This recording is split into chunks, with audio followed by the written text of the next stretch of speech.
Hey, it's Jason Cunningham and welcome back to Save My Business, the podcast dedicated to helping small and medium-sized businesses navigate through the proverbial shitstorm. Now, today's guest is a powerhouse, a doyen of the health and fitness industry, none other than Mr. Tony Doherty. Now, I'm pretty excited to have Tony in here because I used to watch him on Muscle TV and I reckon that was one of the best and most raw TV that I've seen for a long time. Tony's now got 4 gyms across Australia and is also a business partner of Arnold Schwarzenegger, which is interesting. And Tony's claim to fame, if you ask me, was his gym was the first to go 24/7. Tony Doherty, welcome to Save My Business. Nice to be here. Thank you for having me on. Now, Tony, it would be remiss of me not to talk about some of the powerhouse of work you've done this year. I've been following you on social media for a long time, but this year your head's popped up a lot as a voice, if you like, for the gyms and really challenging the state's leader, inverted commas, or a premier, around the lockdown and the safety around all the dangers, the inherent dangers he'd talk about going into gyms. And you've really challenged that. Can you share with us some of the thoughts or your thoughts on why you think that was the wrong move? Well, probably what really, rubbed a nerve with me is when I saw one of the press conferences early on and the chief health officer and the premier both come out and said that gyms were high-risk environments. So I tried to contact them to see where they were getting this data from or these facts from because I had facts from all over the world and I thought, we don't really have an industry body at this stage to stand up for us. I've got a great platform. So I'm going to go on the attack. And I made a committed decision before I posted my first video to remain polite, articulate, to stick to the facts, to be well-spoken and give them what they didn't expect from a guy like me, right? So I thought the best thing I can do is to keep it good, not to swear and carry on because people were doing that and they're attacking the government. I thought you're not going to get anywhere like that. So the first video I think I put out, which had a couple of 100,000 views or something, I just said, I just want to know and demand to know where are you getting your facts from because you're saying that gyms are high-risk environments and they spread the virus and there was no cases in the world of gyms spreading the virus and for it to go that way. So I kind of put this video up. I just made it sitting at my desk like a selfie with the phone and it went nuts, And everything started to really, really gain momentum from there. And then the media started to contact me for comments and then I presented them with all the facts. For example, a group called Fitness Australia had done a survey when we opened up after the first 13-week lockdown on New South Wales gyms in the first 8 weeks had 7.1 million check-ins in 550-something gyms with 0 cases of community transmission. And in the US, where it was rampant, they had 49.5 million check-ins in 4 weeks, no community transmission. So they really got my teeth into it. And the only one I could find was a Zumba class in South Korea with 60 people in a room this big before we did community, social distancing, where they had spread it. But this is before anyone knew what the virus was back in April. Yeah. And it was the only case in the world. So I thought, well, hang on, someone's got to stand up and say, why are we getting kicked to the curb? What did we do? What about... I thought, well, if I just talk about the economics of it and say, oh, poor me, we're financially hurting, we're not getting any payments and we've got all these bills. I thought that's not going to get anywhere because everyone in every business I know of, whether it's hospitality or nightclubs or gyms or tourism, we're all hurting, right? Yeah. We're all copying it. So I thought that's not going to get their attention. So then I decided to focus on the real benefits to people going to the gym, which is the mental health benefit, particularly for blokes.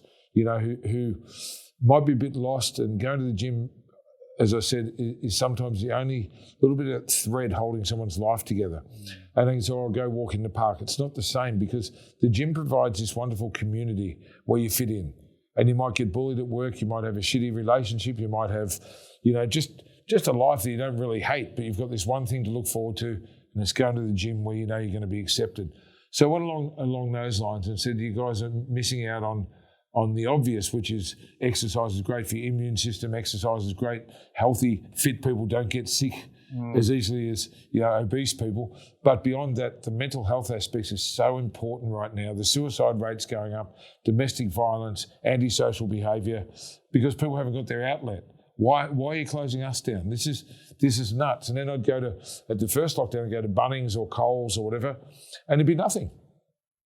So I said, well, hang on a minute. When I go to the supermarket or the bottle shop, it's so important.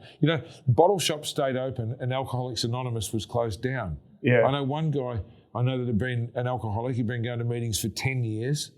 Guess what happened when Alcoholics Anonymous stopped having meetings? He couldn't do Zoom, went to Dan Murphy's, he's still pissed. Yeah, sad. This is stuff that no one wanted to talk about. So I thought, I'm going to be the one to talk about it. I'm going to put it right in their face and say, well, where are you getting your facts from and why are we doing this to people? This is not fair.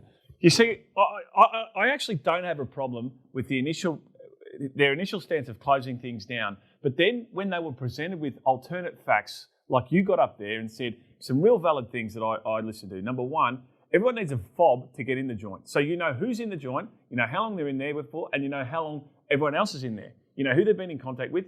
You also said in that period in between the two lockdowns that it was a privilege for people to get up and get into the gym. They were wiping down their equipment. They were keeping their distance. And as you said, there has been no cases other than the Zumba class. Right. And I can't imagine too many Zumba classes going on in Doherty's. No, not in our sort of gym. But look, it went beyond that. So we said, look, we've got the best community contact tracing system in the world. Yeah. And in that 2 weeks that we were open in between the lockdowns, I had DHHS, and I put a video up about this. I thought, why lie? Let's be open about it. Yeah. And they said, look, we've got a person that's tested positive that's been at your gym. Go, what day? What's his name? And I was able within 1 hour to give them a spreadsheet with every single member that was in the building 1 hour before and 1 hour after him. We were able to go through the videos and make sure he didn't hug anyone. He wiped down his benches. I presented with all of them. This is the irony. The DHHS called me and said, you are gold standard. I wish that every business was like you are, because we asked you a question. Within an hour, we had all the facts. We were able to call those people, all the staff, all the personal trainers, everyone that was in your building. You've presented us with more information than any other industry, any other sector possibly can.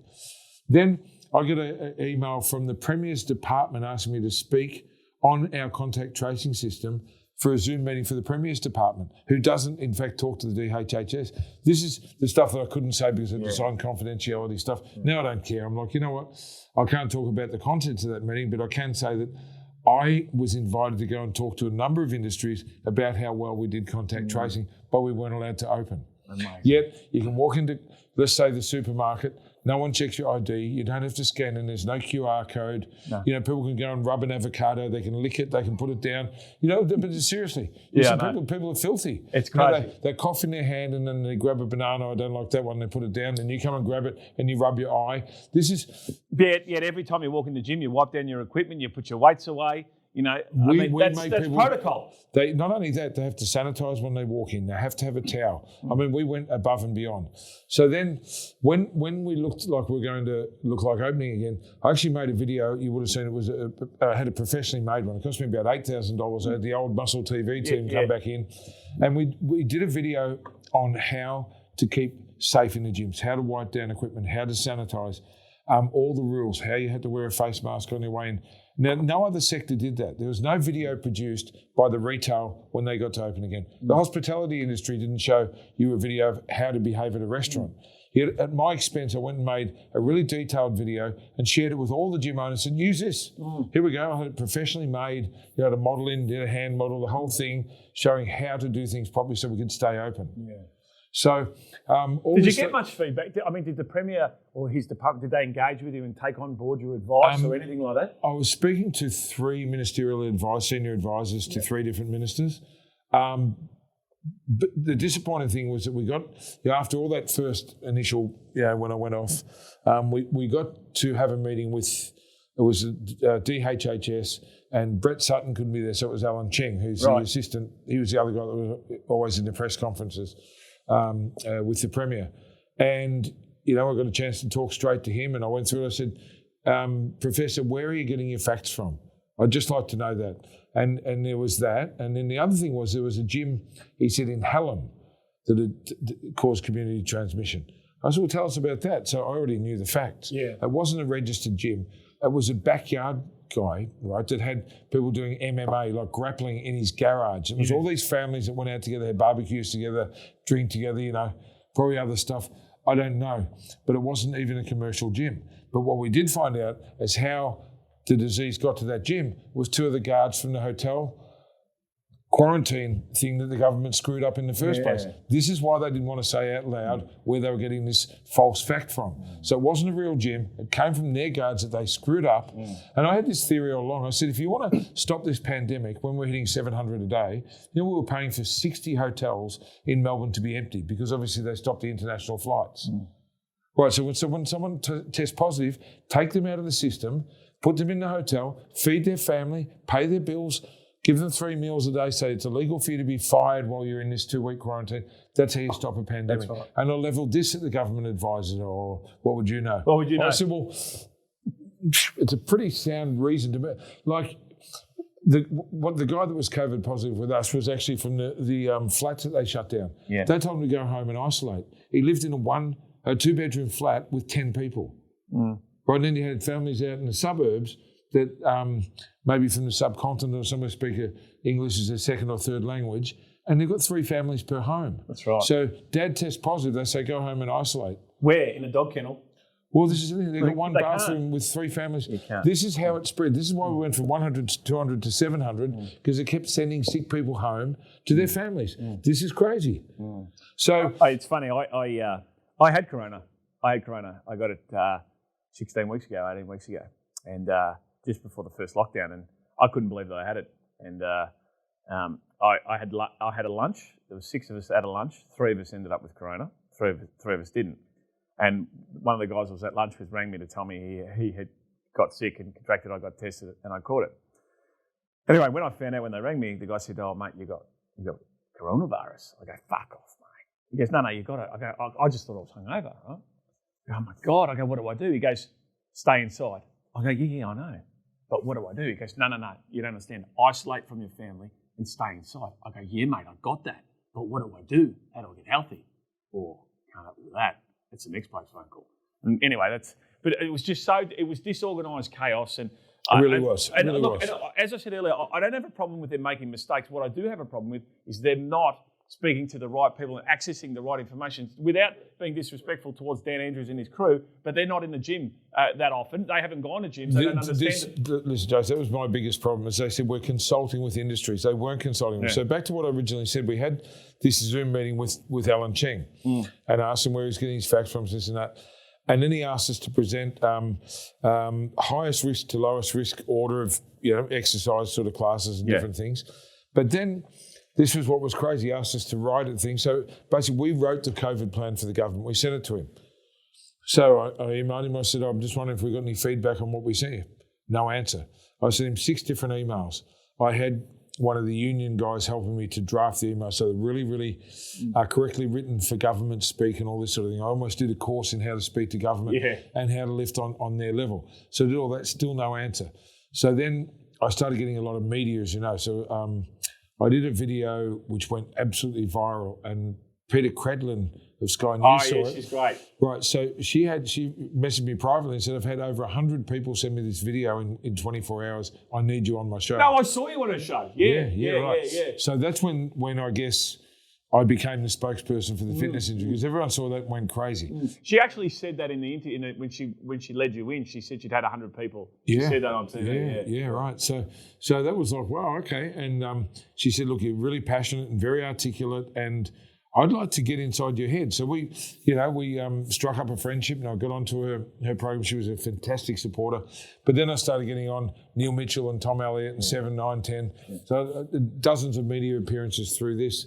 And through one of the media, I won't say which one, they said to me, "Did you hear back from Alan Cheng when you sent him all these emails?" I said, "Not one reply." Even though they kept saying we're consulting with the industries. No, that's interesting. So I got his phone number. So I started texting him, calling him. Never got a reply. Yeah. So this is what started to really shit me, is they're not listening to us. They're not listening to the industry. All this talk about, we're consulting with the right people. No, they're not. And we set up a group called Vic Active, which I became a part of. There was Fitness Australia, which I was a part of. None of them had any feedback. We were talking to one of the ministerial advisors, but all he do is just pass on what he overheard and this and that. And it was crazy. But, I think this year's been interesting because I think we all found out a lot about ourselves. Didn't we? We found out a lot about our strengths and our weaknesses and how we can improve our businesses and how we can maybe say, well, who could have thought this shit up? like, for example, me, and I'm not one to complain. So I went to Columbus, Ohio to MC the Arnold Sports Festival over there. And, the expo got cancelled at the last minute in Ohio, and that was 2 weeks before our Arnold here. They'd not had a single case of coronavirus in the state of Ohio, and the governor cancelled the expo with no notice. They still allowed the pro bodybuilding to go ahead, which I emceed with Arnold. Yep. That was cool. Got on a plane, came home. If I had have been on that weekend, I would have got away with it, but I was a week later. So 5 days before the Arnold Sports Festival here, we got shut down. They closed the Melbourne Exhibition and Convention Centre. I lost $700,000. Jesus. I'd worked, and people said, well, didn't you get your money back from the venue? I said, yeah, lucky I did, because I would have lost 1.2, because I had 8 staff on full time for 12 months. I paid all the advertising. Or you would have seen billboards all over the freeways, all the street posters, all the Facebook ads, all the infrastructure of running an office for 12 months, the build up. We'd had all our signage printed. Like, we have 5 different stages completely signed, hundreds of thousands. Anyway, so I copped it with 5 days' notice. Gee whiz, how did you reconcile with that? Well, it's ironically the Sunday night. So I still managed to do an amateur bodybuilding show. So I just kept improvising, because I thought all these amateurs that have trained for their pro card thing, and then they shut up every venue in Melbourne. So I had 5 venues I kept booking. They'd close the doors, lock the doors in Moorabbin, in Moonee Ponds, here, there. So I found a guy with a warehouse that allowed me to set up a stage in it, and he was still allowed to have 100 people inside. Yeah.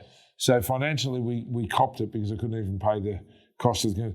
But we put the event on, and I got home on the Sunday night, and I just live here in the city, we're having a drink on the balcony, and I lit up a cigar, and I go, wow, this should have been the closing night of the Arnold. Yeah. One of my mates called and said, you should turn on your TV.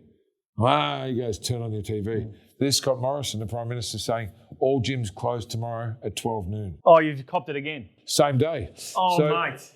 I'm thinking, how good's this? I'm 700 down, and now they're going to close my gyms on me. Yep, and we hadn't closed. So when I opened Doherty's in Western Street in 1998, I moved to Melbourne in 1994 with nothing. Slept on the couch at the gym, had a truckload of busted equipment, a big dream. 98, we outgrew that and opened Australia's first staffed 24-hour gym. There was no other one in Australia at the time. Threw away the keys. I said, I'm never going to shut the doors again. I'm going to be staffed every hour, every minute of every day, forever, until March 23rd this year, when we were forced to close down. So first thing I did was what the? I haven't got any keys. So the keys for the one in Banana earlier, I threw into the Yarra River. Dan and I, we threw them into the back of a one of those trucks that collects the bins. Yeah. And Brunswick, I threw them over into the car park 21 years ago. So first thing I did was call a locksmith before he put his prices up. Yeah. Then we were shut for 13 weeks. Yeah. And I said, okay, this is a great reset. Let's just be smart about it. We ceased all membership payments. We had no income whatsoever. But we got a chance to insulate the gym, to polish the concrete, to do all this stuff that I always thought, gee, if I wasn't open 24 hours, I'd love to do this and this and this. So it was actually almost good, I think, for everyone. I think a lot of businesses had a good renovation, this and this. Then we opened for 2 weeks, had the best 2 weeks we've ever had, thank God. And then within, I think it was 12 hours notice, then the Premier said we're going to go into stage 4 lockdown. Yeah. You can't even leave your house. We're shutting down again. And he said 6 weeks, and went for 141 days. So we were effectively closed 29 out of 31 weeks with zero income after losing my 700 at the Arnold. And then I do a series of bodybuilding shows every October, one in each state, with the nationals being on in Melbourne or Queensland or whatever. We had to cancel that whole series. That's my other stream of income. So this is not opportunity cost or profit that I've lost. This is actual lost money. So it's been like $1 million hit for the year. Jeez, without taking into account what we may have made if things had been good. This is just what I actually lost. But, I never complained once, never whinged or sulked or got down in the dumps about it. I thought, this can either define you or destroy you. Yeah. Make a fucking choice. Be an adult, grow up and say, okay, which guy am I going to be? Mr. Sad Sack, or find something positive, inspire others to get through it, dig deep and become a better leader. Yeah. So this is what I did. Yeah, interesting. I mean, that analogy you just did then, where it can define me or it can defeat me. I mean, there's so many things that happen in our lives, whether a long-term relationship ends or we lose a loved one or something fucks up in business where there's one or two roads you can take. Yeah. Sometimes we go down that road of defeatism, right? And we are pretty depressed and then something happens and snaps us out of it. Some of us snap out of it pretty quickly. Some of us take a long time. The last thing you want to do is go down that road because there's no joy there, is there? Yeah. Hey, look, I've been to hell and back, man. I've been broke. As I said, when I first moved to Melbourne. What made you make the decision? I mean, you're a Bendigo boy, grew up in Bendigo. You had a gym in Bendigo, is that right? Yeah. I bought a gym that I worked at, basically got my parents to put their house up so we buy this gym, paid too much for it. It went bad. I just outgrown the town. I was going down the wrong path, late nights and doing all the sort of things you wouldn't want your son to do. So how old were you in 94 when you came to Melbourne? 28, 29. Yeah. And, I was like, I'm not going to make it to 30 if I keep going like this. I really need to get the fuck out of here. So came down here with nothing. I opened up this warehouse. I had a $250,000 debt against my mum and dad's house. I had all this broken equipment, no staff, no money, no education, no nothing, just this burning desire to make it work. So funny story, and I talk about this when I do my relentless seminars, but what I did for the first year, and I never told anyone at the time, but back then we used to open at 6 and close at 9 or 10 at night. So I'd sleep at the gym on a couch. I had three possessions in my life. I had a couch, a vertical grill, like one of those toasters you can do chicken breasts in, and a rice cooker. That was it. Never have a TV, nothing. I had a bag of clothes, a duffel bag with my clothes in it, and a garbage bag with my shoes in it. And I'd sleep on the couch at the gym, get up at 5:30, have a shower. I'd walk up here to Sydney Road to McDonald's and get a coffee. Next door was a newsagent at the time. I'd grab a paper and I'd walk back, and by then all the people would be waiting for the gym to open. I'd be like, good morning, everyone, as if I got off the tram or came from my imaginary home. And then at night, I'd close the gym and there's this big sliding door at the thing. We'd padlock it and doors down, everything. Then I'd go into the car park and hide behind the trees and wait for everyone to drive off. Then let myself back in, sleep, repeat. And if we were having a tough week, I'd just eat tuna out of a can and rice. And if we're having a good week, I might get a chicken breast or a steak. I didn't go out. I didn't do nothing. But what it did, I was this jacked up bodybuilder. I was doing all sorts of things. I've been bouncing and debt collecting and, working nights to keep the doors open, all this sort of thing. So what that did to me, it was destroyed my ego. It gave me true humility. Here I am thinking I'm shit hot. I'm sleek. I'm homeless, right? Yeah, that's right. I had this old car I was doing up in this Jeep, this busted Jeep I was driving around. I remember one month the power got cut off. So one of my mates bought the Jeep so I could get the power put on, and I traded the other car I had for a lat pull-down machine. So here I am about to turn 30. I'm homeless. I'm sleeping on the couch. I don't have a vehicle. I don't have anything, and I've still got this huge debt. Yeah, right. Which took me, I only finished paying that debt off about 2 years ago. Yeah, right. Against my parents' house. That was one of the greatest days of my life. It would have been, yeah. And it just, people think it's come easy, but it's like 20 years in the making. Yeah, you're a 20-year overnight success. Yeah. So that's how it got started, man. And then... Tell me, Tony, let me ask you a question. I'm sorry to cut you off. No, please go. I'm trying to cut off a bloke that can bench 450 pound. I'm probably going a bit light on you there. Tell me this. What made you get into gyms and lifting weights in the first place? When I was a kid, I don't know what age, I just didn't want to be like everyone else. I never bought the dream they were selling. They'd come and they'd have these careers days at school. I remember, and they'd bring people in to say, they'd bring people in from the bank. You can work in the bank or you can be an accountant. So you're a super smart kid. You could be a lawyer, you could be a barrister, you could be a surgeon. So I found school really easy. I never did any homework. I bummed around, did everything I shouldn't. And back then they didn't sort of have any programs for advanced kind of thinking kids. It was like, just wait for everyone else to catch up. So I became very disruptive, got chucked out of school, never finished it, all that. But I guess I don't know, pretty early on, I just knew that I didn't want to work in a boxy office. I didn't want to be told what to do. I wanted to find a way to work for me. Then when I was about 14, and this is the irony in this circle of life, and it's funny how it connects, I was watching, I guess it was the Don Lane show or the Mike Walsh show or something with my dad. I was just a kid, and I guess I was about to turn 14, and this guy comes on with these massive arms and this thick accent, and it was Arnold. Oh, wow. And he came on to promote a book called the education of a bodybuilder, and he was doing like a global tour because he was very good at self-promoting. And I saw this guy, and I'm like, "What the hell's that?" And Dad said, "It's a bodybuilder." Oh, what are those things in his arms? He goes, "They're veins." I go, "Can anyone look like that?" And Dad's like, "Well, I guess so. You should research it, but use some muscle magazines or something." But yeah, I guess if that's what you want to do, you can. But you want to clean up your diet, you're a bit tubby or whatever he said. I can't remember. But I'm just looking at him, and it wasn't just the muscles. I saw the charisma of this guy, and I thought, here's a guy that's just mastered English, doing a world tour, so confident. Like he came across as this alpha, confident dude. Yeah. And I just went, click, I'm going to be a bodybuilder, a gym owner, and a promoter. And that's it. And I went to my mum and dad and said, I don't want ever anything else from you guys. I don't want to send. I don't want any pocket money. I don't want, take me out of the will, give that to my brothers and sisters. I want to go work for myself. I want to leave school as soon as I can. And that's what I'm going to do. So to me, it was just like, I just knew all along. How's the circle of life in your life then coming back and being a business partner with Arnold Schwarzenegger? Yeah. Well, it's funny. I went to the Arnold Classic the first time. How did you get that gig? Well, I'll tell you the quickest version I can. So I went to the Arnold Classic, which has now been going for 32 years in Columbus, Ohio. When he finished being governor in 2011, he decided to take one version of it to each continent. Yes. So back in, I guess, 91 or 92, I went there for the first time. And it started in 88, so it was, I guess, the 30. And it was pretty small, but it was like an expo, and I'd never seen an expo. I was a kid from the bush that went to this Arnold Classic.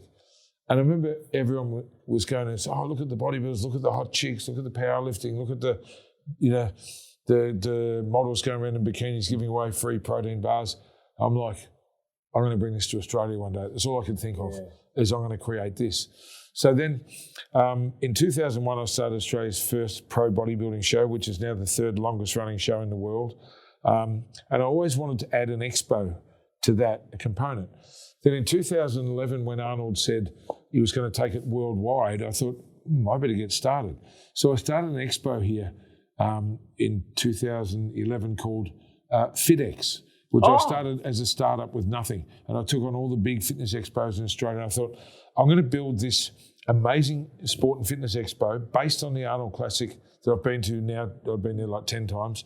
I'm going to base it on that so that when Arnold looks at Australia, I'm the only person that comes to mind. I'm the only person that gets recommended to him. Wherever he looks, someone's going to say, Tony Doherty's your guy. Yeah. So I spent 4 years doing that to put myself in that position. And so first he went from Columbus and he did his next one in Madrid in Spain. Then a year later he said, right, now we're going to take over South America, and he chose Brazil. And I remember he was doing a speech in Brazil and someone sent me like the YouTube or something, and he said, the next continent we take over is going to be Australia. So if I could just sat there and waited for the phone to ring. And sure enough, well, I didn't just sit next to the phone, but within weeks, his business partner had reached out to me and said, we want you to fly to Las Vegas to meet the team. We've got something we want to discuss with you. So we went and did that, and then they said, okay, well, it seems good. Then they flew out to Melbourne, and they said, this is the greatest city for an expo like this because your convention centre's right in the middle of the city. And I took them up the river and showed them the MCG and the tennis centre. And in fact, we went to the Australian Open. We did all this cool stuff. And they said, okay, now you have to come to Columbus in March and you get a chance to present your case to Arnold. And he gives us a nod, you're our partner for Australia. Right. So off I went to Columbus, and here I am, I've done a million speeches and always done public speaking and this sort of thing. And we get to this meeting, and there was a table there for Africa, who were looking at it for the following year. China, never worked out. Brazil, Spain, the Columbus team, and Australia. So 6 tables set up with 10 spots at each one, with all cutlery and glasses and dinners and all this sort of thing. And I rocked up on my own. So all the rest of them had this whole entourage, like a collection of the right people, the person from tourism and someone from the government, this and that. And here's me, bush kid, sitting there, shit. But I had a new suit made and everything else. Then his partner, of 50 years, Jim. So you're on the table of 10, only sitting in one chair. Yeah, and which worked out good because his partner got up and made this speech. He said, Arnold will be here in a minute. He goes, but I want one person from each delegation to get up and say why they should be the Arnold partner. Yeah. So Spain, you're already in. Brazil, you're already in. But your other 4, you've got a chance to present your case to the governor. So he walks in and he goes, what the hell are you doing sitting there on your own? Come and sit at my table. So I went and sat down next to him and we just clicked. Oh, wow. So I got up and everybody made this speech about, the economic viability and the money and I got up and I said, listen, I'm really passionate about this. I built this expo over 4 years. For this reason? For this moment, to show you that I can do it, to show you that I'm the only choice thing. And I said, I don't have a lot of backing. I don't have government support. I don't have anything. I said, I've got more passion than anyone you'll ever meet. And I give you my word. If you give me a chance, I'm going to go home right now. I'm going to work for 365 days straight. I'm going to blow your fucking mind. Yeah. And everyone clapped, and I got down and he came in and gave us a big hug. He goes, it was fantastic. And then they said, well, you should come to all the other Arnolds around the world and become part of the family. And I guess because I was the English-speaking one, because the Spanish girl and so on, we just became really close. So the next one I went to was in Brazil, and we hung out there and ended up fixing up his security because that was busted, and become a little Mr. Fix-It sort of guy on the tour. And then I got an opportunity to start doing the interviews with him around the world. Then they said, you can talk, you can handle the media. So he trained me. And I guess now, having just done all this stuff with the gym industry, all the media training that he gave me really came back to fruition. Even though we never called it media training, I hosted all of his press conferences. So his assistant would come and say, listen, he doesn't want to talk about Donald Trump, or we don't want to get into politics. We're here to talk about the fitness crusade. Yeah. So if the media starts going this way, you're going to be the guy that's going to shut them down and redirect things. Because you've had experience in shutting people down in other methods, but now you're using your voice. Right. And so I've always been good at talking. So he recognised that, and he gave me the opportunity of my life. So for the last 6 years, all I've done is travel. I've just been on the road 5 or 6 months every year, and then I do interviews of all the winners at the other shows around the world. A whole lot of stuff. It's been an amazing ride. Tony, I'm really grateful that you've shared your story so gracefully and with so much generosity. But you're a man of many talents. You were at one stage the strength and conditioning coach at the Carlton Footy Club, is that correct? Correct, yeah. How did you enjoy that, working in the AFL environment? Well, I loved it. It was sort of one of the big turning points for me, because when I got the job, I was still at Union Street. It was before we'd gone 24 hours. Yeah. And they'd advertised for a weights coach. And one of my members brought it in and goes, you should do this. And at that time, I was training Ange Christou, Anthony Koutafidis, Jonathan Hay, Corey McKernan, Jason McCartney, and about 5 others. So I was training about 10 top AFL guys. I think 3 made All-Australian 1 year that I trained them. So, I called the club. They said, you got to bring in a resume. Now, I'm 38. I've never been for a job interview in my life. Yeah. And I thought, shit, resume. With your qualifications and your university degrees. I'm like, shit. Here we go. So I thought I'm going to go about it a little bit differently, because this is what you have to do. You got to think outside the box, and this is a message to anyone that gets told they can't do anything. Don't hear impossible, hear possible. Everything's possible. So go, all right, I'm going to outsmart them. So I went to each of the players I was training. I said, can you write a paragraph explaining why I'm the best weights coach and the most motivating person you've ever met, and what I've actually done for your career? So Kuda, Ange Christou. Ange Christou had been chronically injured, and I got him back on the field. Yeah. He goes, if it wasn't for this guy, I wouldn't be playing. Kuda said, I wouldn't look like I do if I hadn't worked with him. Still looks magnificent, doesn't he? Magnificent. Fine specimen of a man.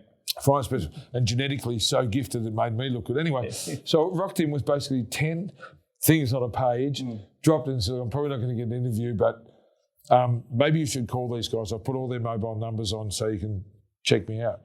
So I got an opportunity to have an interview, and that's not going to go any further. That was like Barry Mitchell, Ross Lyon, and Cole Kinnear, I think. And Dennis came in at the end of it. Anyway, he said, I'd like to give this guy another interview, and he sat in on the next one. And he just grabbed me and said, son, he goes, I like your passion. I like what you bring to the table. I don't care about all this university business. He goes, you're going to be part of my team. Yeah, wow. And we're still great mates. He still trains down here with me at Brunswick, and he's honestly been one of my greatest mentors. And I remind him all the time, and he says, oh, come on, mate. He goes, you had it all. But I learnt so many great lessons from him. And there's one I always share in my seminars, and that's he said to me once, he said, everyone's got an invisible sign around their neck that says they want to feel important. He said, it doesn't take much. Wow, how many leaders just forget that little essence of...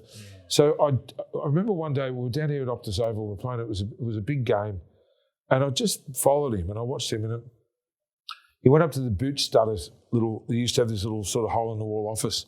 And he went over, his name was Frankie Finn. He's passed away now, but I remember he went up to me, he said, "Hey, Finny," he said, "I just want to remind you, mate," he said, "I couldn't do what I do without you." He said, "The players would be slipping all over the place. You tell them which studs to put in their boots. You make sure they got their socks pulled up when they run out." And he said, "You're a very important part of my team." And he went up to the lady that cut up the oranges and said, "You know, I give them blokes a cook at half time or 3/4 time. At least they can go and get a bit of orange off you. And Thursday nights when you bring that pasta in," he goes, "a lot of them are away from home. It's a whole lot of their week. You're a very important part of my team."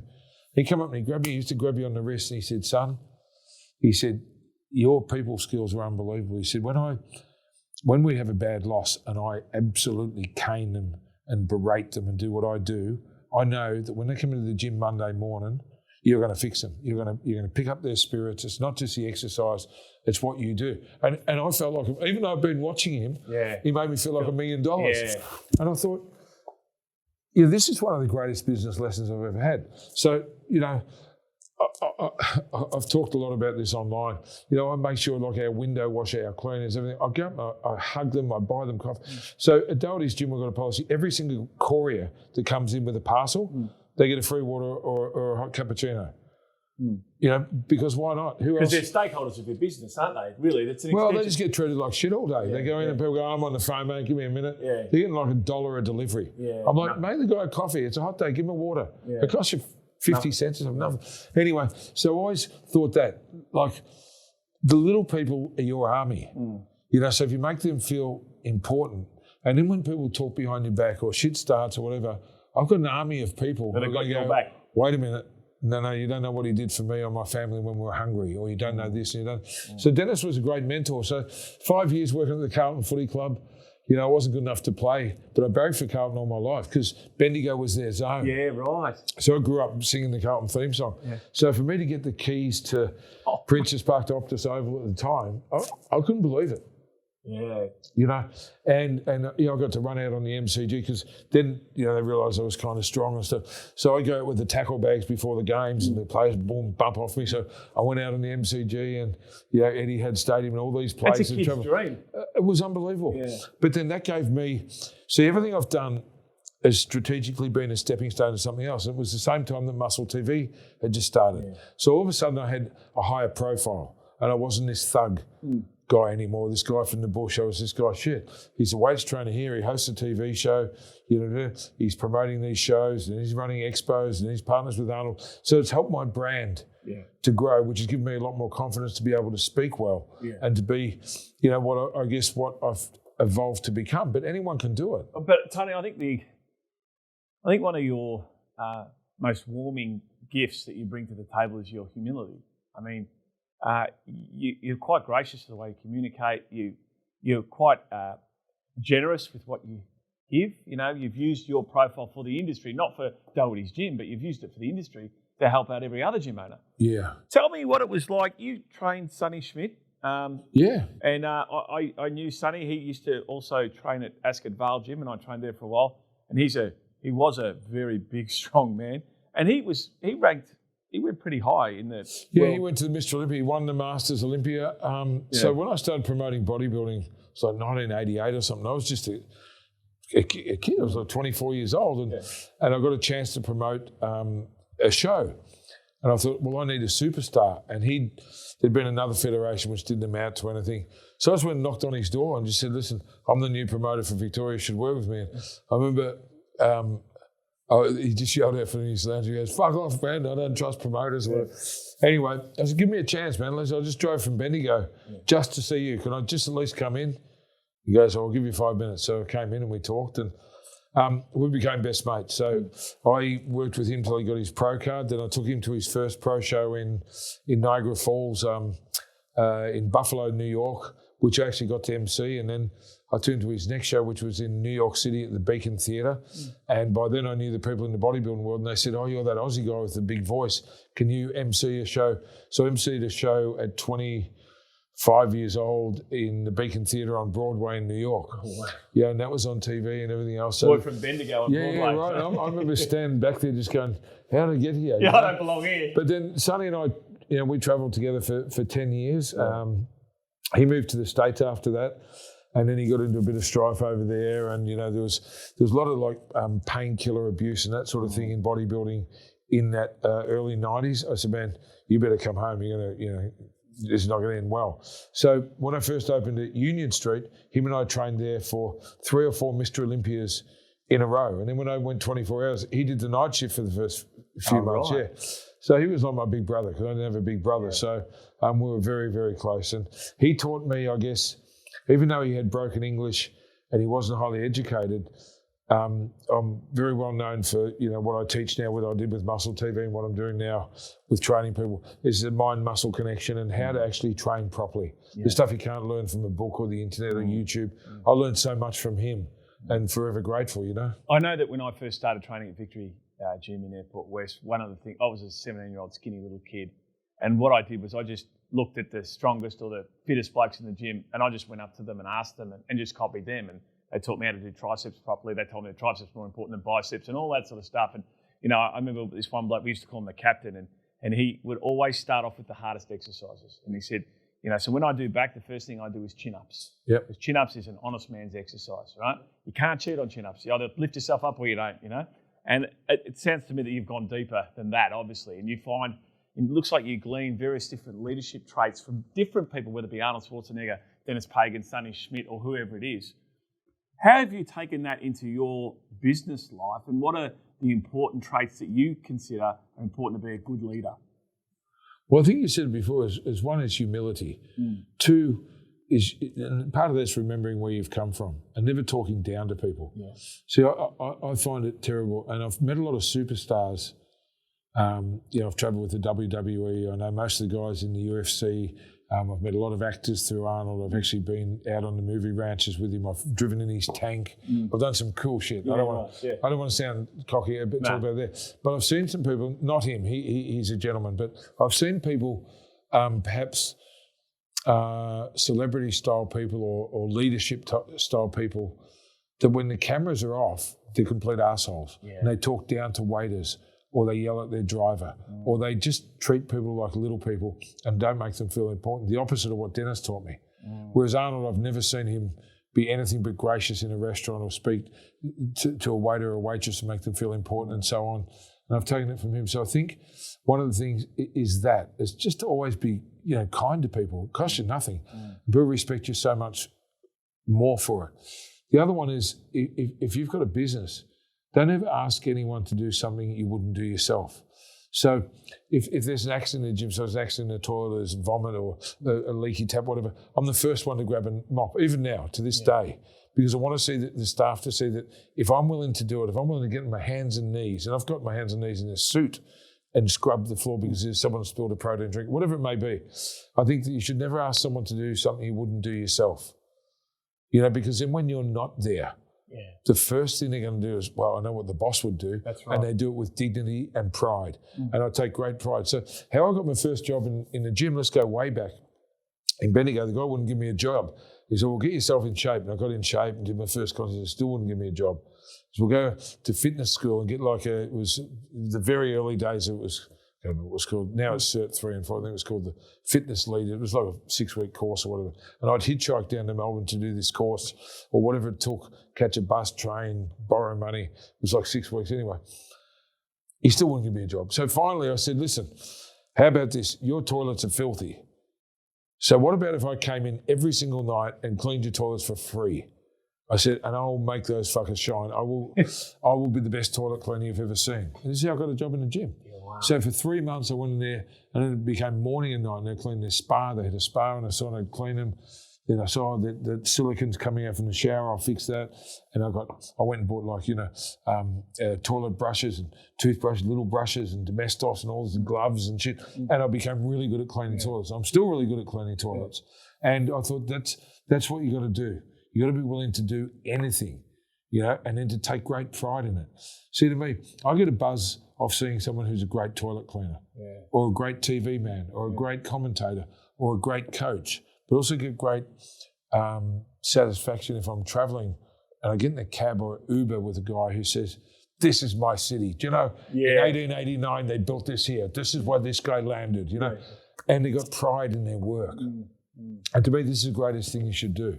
And I always say to people, find something that you love doing. So, well, how do I know when I found it? And I said, that's really easy. It wakes you up in the morning. It keeps you awake at night. You can't think about anything else. You forget to eat. You forget to sleep. You become so obsessed when you find your passion.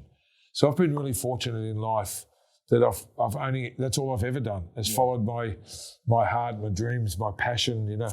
When I left school, I went and worked on, you know, 17, I was gone. I was working on prawn trawlers in the Gulf of Carpentaria and main roads and mines and all sorts of stuff to get myself ready to come down and become the gym owner, promoter, bodybuilder I wanted to be.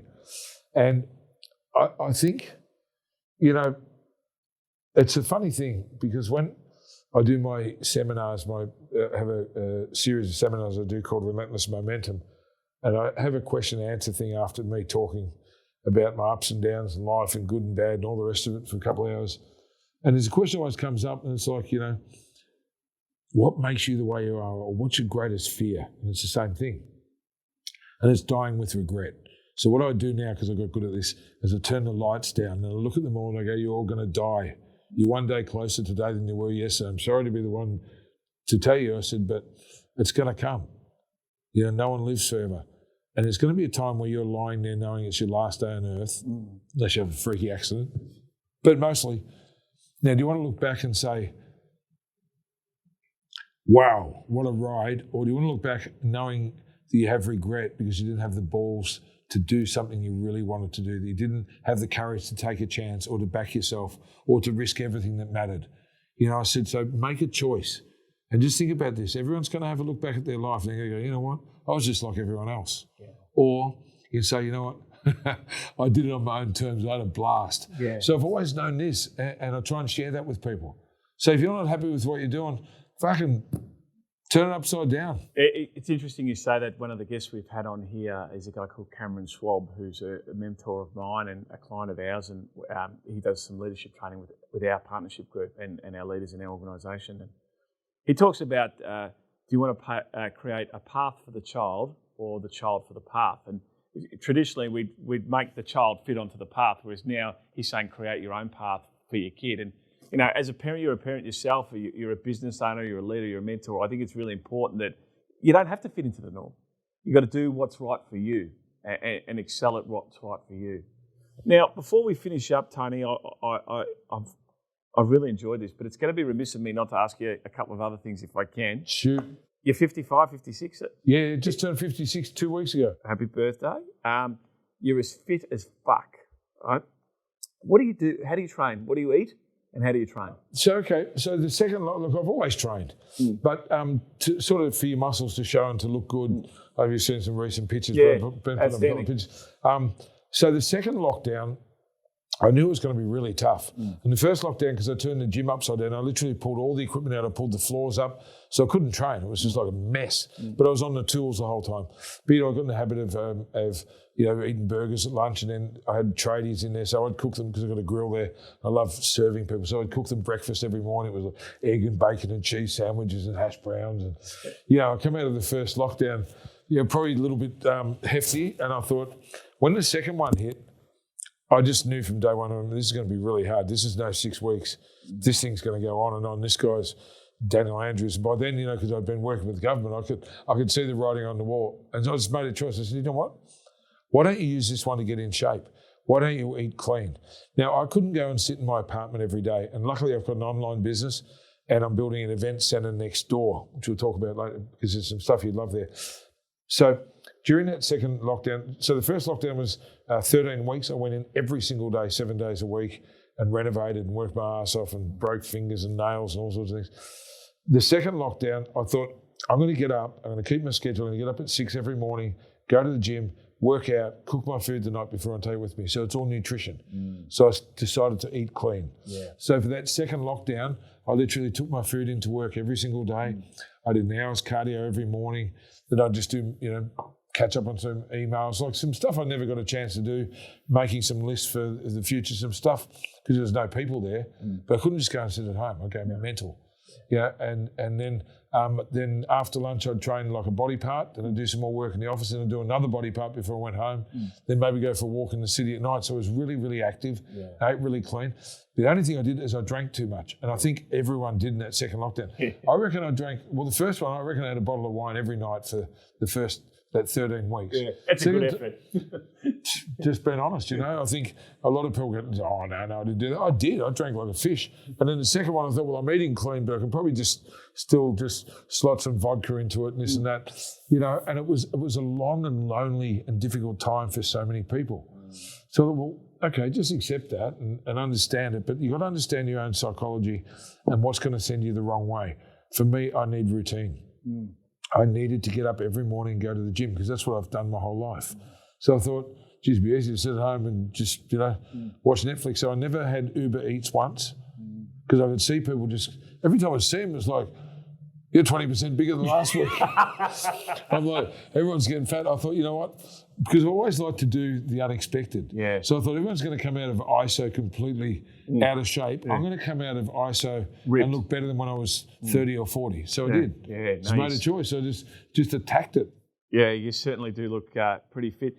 Before we go, I just got a few more questions if I can. Anything, one of the things that you're doing at the moment is you're offering a 2-hour session. Is that right? For people to learn how to train and to learn what you do. How's that going? Well, I haven't done any personal training for, I guess, 7 years. So once I started travelling with the Arnold circus, it was too much for me to even think. It was hard to work in the gym and to expand that part of the business, let alone one-on-one with me. It was in no time. Yeah. So because we're not able to travel internationally, I thought, well, I've got some time on my sleeve, and I'm always getting people wanting me to train them and to mentor them. Yeah. So what I did, I said, look, I want to price it the thing that pays for my time. I want to make it, almost exclusive because I don't want a whole lot of clients. So I just, put a post up, and I think I had 4 bookings that week. I think I've got 7 this week. Yeah.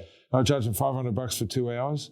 And what generally happens is it's an hour of teaching people a very specific way of putting your mind into your muscle, which is only a few people in the world can do what I do with that without sounding cocky. And sometimes people just want to talk and do what we're doing now. Yeah. And I had one guy call this morning. He goes, "Can we do that without the training? I need you to help me sort my head out. Yeah. And I know how strong you are." And he's going through some hard.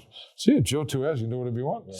So I just decided to make myself available. The other thing is, and I'm always very open and honest, I've had no income since March 23rd. I haven't been this broke in 20 years, man. I lost all that money with the Arnold, then the gym shut. I didn't get the JobKeeper. I supported 55 families because I've got 3 gyms in my promotions business, my other business. Right through lockdown, I didn't fire anyone. I kept them all on. I could have easily just said, I'll cut you back to 3 days a week. Yeah. But you know what? So I used everything I had to keep them alive. But in the meantime, I got to do something. Yeah, so I thought, well, this is the way I can help people and just generate a bit of cash in the meantime, while things warm up again. So I decided I'll just try it out, and I'm really enjoying it. Every client that I've had said, they learn more in 2 hours than what they would normally, than what they've learned, say, in 10 years. Yeah, I was going to say. And someone said to me, one of the social media said, "Oh, that's so expensive. Who do you think you are?" I'm like, well, you pay your trainer $100 an hour, and he hasn't got a fucking clue.